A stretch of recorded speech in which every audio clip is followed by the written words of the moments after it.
আরিশামণিকে নিয়ে চলে গিয়েছিলাম পিঠা উৎসবে। এটা ছিল রাজাসন আইডিয়াল স্কুলের পিঠা উৎসব। এই বছরই আরিশার খালামণি সেখানে চাকরিতে জয়েন করে। সেই সুবাদে আমরা সবাই চলে গিয়েছিলাম পিঠা উৎসবে। আরিশামণিকে রেডি করে আসতে আমার একটু লেট হয়ে গিয়েছিল। এসে দেখি অনুষ্ঠান শুরু হয়ে গিয়েছিল। স্টুডেন্ট, শিক্ষক সবাই মিলে যে যার আলাদা স্টল নিয়ে বসেছিল।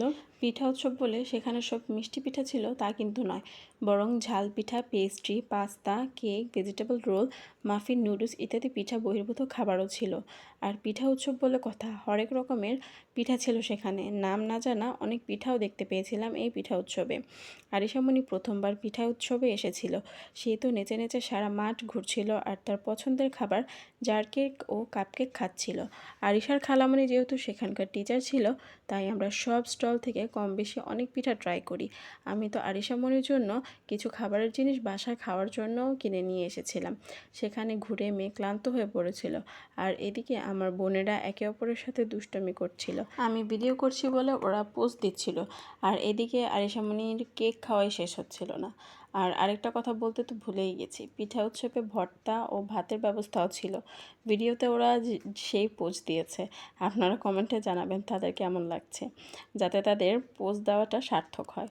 যাই হোক, দুষ্টুমি করে বললাম। এদিকে আমি আমার মেয়ের জন্য পিঠাসহ নানা জিনিস কিনে স্টক করছিলাম, কারণ তার বাবার আদেশ ছিল আমার মেয়ে যা পছন্দ করবে তাই কিনে দিবে। আবার এও বলেছিল তোমার যা কিনতে মন চাইবে তাই কিনবে। তাই আমিও মেয়ের জন্য অনেক কিছু কিনে নিয়েছিলাম। কিছু সেখানে খাইয়েছি আর কিছু বাসায় নিয়ে এসেছিলাম। ছোট মানুষ একেবারে কতটুকুই বা খেতে পারে। অবশ্য ওর নাম আমার কাজ হয়েছে আর কি। এই কথার অর্থ নিজ দায়িত্বে বুঝে নেবেন প্লিজ। আর এদিকে আমার মেয়ে কেক নিয়েই ব্যস্ত। সে শুধু ঘুরে ঘুরে কেক খাচ্ছিল। এই সুযোগে আমি স্কুল মাঠের চারপাশে কীভাবে স্টলগুলো বসেছিল তা আপনাদের দেখিয়ে দিচ্ছি। অনেক সুন্দর লাগছিল স্কুল প্রাঙ্গণটা।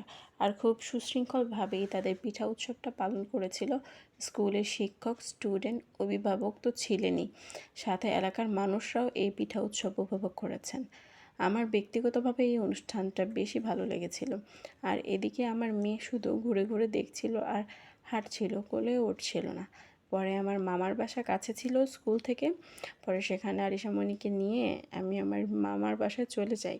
সেখানে যেয়ে ওকে ফ্রেশ করি, তারপর আবার মেলা থেকে আনা জিনিস ওকে খেতে দেই। পরে সে সব কিছু থেকে একটু খেয়েছিল। কে শুনে কার কথা, আরিশামণি তার ছোট মামার সাথে খেলায় ব্যস্ত হয়ে পড়েছিল। যদিও এই ভিডিওটা আমার আরও আগে দেওয়া উচিত ছিল, বাট সরি, বিশেষ কারণে লেট করে দেওয়া। এরপর থেকে চেষ্টা করব লেট না করার, সময় মতো ভিডিও দেওয়ার। আর এখানে বাসায় পিঠাগুলো নিয়ে আসছিলাম। পরে আমার মেয়ে দেখে বলতেছে, মা থ্যাংক ইউ, অনেক থ্যাংক ইউ। আমি আসলে আমার মেয়েকে আনতে চাইনি পিঠা উৎসবে, হয়তো আবার কষ্ট হবে ভেবে, কিন্তু ওর বাবা অনেক ফোর্স করলো যে না, নিয়ে যাও। তো মেয়েকে নিয়ে আসছিলাম, তো এর জন্য বাবাকেও থ্যাংক ইউ বললো। তা আমারও ভালো লাগলো যে না, ভালোই হয়েছে, ওর বাবার কথা শুনে ওকে নিয়ে আসলাম। আর এইদিকে আরিশামণি ওর ছোটো মামার সাথে খেলা করছে। আমরা মেলা ঘুরে আসার পরই মামি পরে রান্না বসিয়ে দিয়েছিল।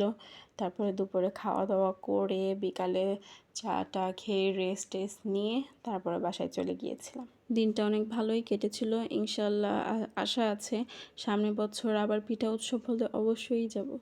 এবার যে অনেক ভালো লেগেছে। ততদিন পর্যন্ত আমরা যেন সুস্থ থাকি, ভালো থাকি, সেই দোয়াই করবেন। আর আপনারাও সবাই সাবধানে থাকবেন, সুস্থ থাকবেন। আল্লাহ হাফেজ।